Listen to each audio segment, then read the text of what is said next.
stay a while and listen. Hello everybody, my name is Necroxis, and I have a question for you. Are you prepared for a Legion story? Well, fret not, because today we continue our series catching up everybody on the goings-on in the new upcoming expansion. In this episode, we're tackling the steadfast and unmoving Highmountain. The origin of Highmountain goes back to before the land even had its name. Before the War of the Ancients, the land that would become Highmountain was fought over by three Tauren tribes: the Rivermane, the Skyhorn, and the Blood Totem. The coming of the Legion and the War of the Ancients would change this, as a Tauren named Huln Highmountain would unite them and pledge their might to the Kaldorei resistance opposing Queen Azshara and the Legion 10,000 years ago. Huln wielded the fabled Talon Claw, Spear of the Wild Gods, an artifact passed down by previous Highmountain chieftains. Talon Claw's wielders have fought alongside many wild gods, also known as ancients, to defend Azeroth and its wildlife. Wild gods such as the Great Eagle An-Ra, the Bear Ursak, and, during the War of the Ancients, the two-headed dog Omen, have all infused part of their power into the weapon. An-Ra's blessing in particular led the weapon to also be known as the Eagle Spear. To commemorate other heroes encountered, enemies bested, and even events witnessed and more and more names were carved into the Eagle Spear. As it was passed down from generation to generation, the spear has become a living history of the Highmountain tribe.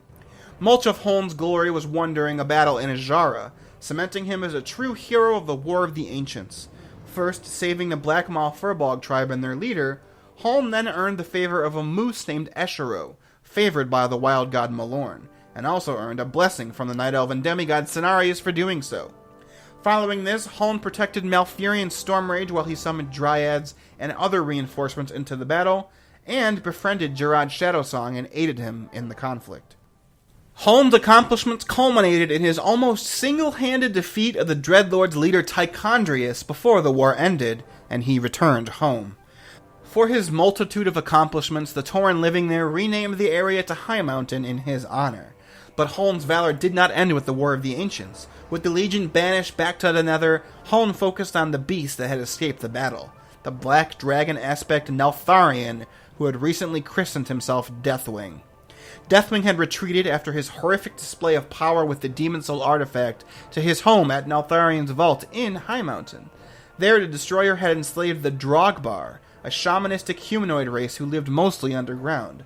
They were placing the goblin-forged adamantium plates on Neltharion's body when it had begun falling apart due to the corruption within. Huln and his tribe bravely entered Neltharion's lair in pursuit of the dragon, and met and allied himself with the Drogbar's leader, Igrul the Scalebane. Igrul led Huln to a secret cache inside the lair containing Titan discs of knowledge, but more importantly, a weapon. A pillar of creation, in fact. The Hammer of Khaz'goroth. The hammer allowed the wielder to control the land itself, and Huln used this power to banish Deathwing from Highmountain and the Broken Shore forever, forcing the dragon to retreat to Deepholm. He also discovered something else in the dragon's lair, but you'll have to discover that for yourself. With Deathwing gone and the Hammer of Khaz'goroth now in the possession of the Tauren, Highmountain was blessed with a lengthy period of peace. Huln's descendants would go on to help a group of Night Elves navigate Highmountain in pursuit to create the Unseen Path, an order of hunters, archers, rangers, beastmasters, and trappers, blessed by the same eagle spirit that blessed Huln, An-Ra. The Tauren and Drogbar of Highmountain lived together peacefully until the Legion's invasion through the Tomb of Sargeras. After the disastrous events of the Broken Shore, the current High Chieftain of Highmountain, Ulan, called a meeting of the clans. Chieftains Jael Rivermane, Lasan Skyhorn, and Torok Blood Totem attended, representing their people, along with the current Drogbar leader Dargrul, and an ancient sage of the Tauren, Spiritwalker Ebonhorn. Dargrul was impatient and frustrated with the Tauren's refusal to use the Hammer of Khaz'goroth against the Legion. Spiritwalker Ebonhorn revealed that he had traveled to Neltharion's lair and conversed with the spirits there. They revealed the Legion's fall would come at the hands of an outsider using the hammer, neither the Tauren nor the Drogbar themselves. This infuriated Dargrul, who believed that because it was Huln and Igrul who banished Deathwing long ago, the hammer belonged to Highmountain alone.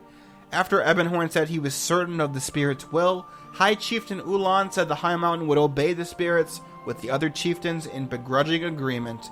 Dargrul argued that he had also visited Neltharion's lair and received a vision, but had not seen anything of outsiders. Charging forward and grabbing the hammer, Dag'Rul proclaimed the Tauren were unworthy to wield it, so he would himself. When Mela, the daughter of Ulan, said that Dag'Rul was starting a war, he corrected her by saying he was ending it. Declaring that the Legion could not be reasoned with, and knowing the Tauren would not act, he would not let his people's fate rest in their hands any longer. Standing in the way of Dag'Rul's retreat, High Chieftain Ulan said that Drogbar relied upon the Tauren for food, and by this act of aggression they will be on their own. Dag'Rul, pulling at Iron Islands, replied that he would take all of Highmountain by force and use the hammer to violently and instantly kill Ulan, leaving the Tauren chieftains divided and weakened.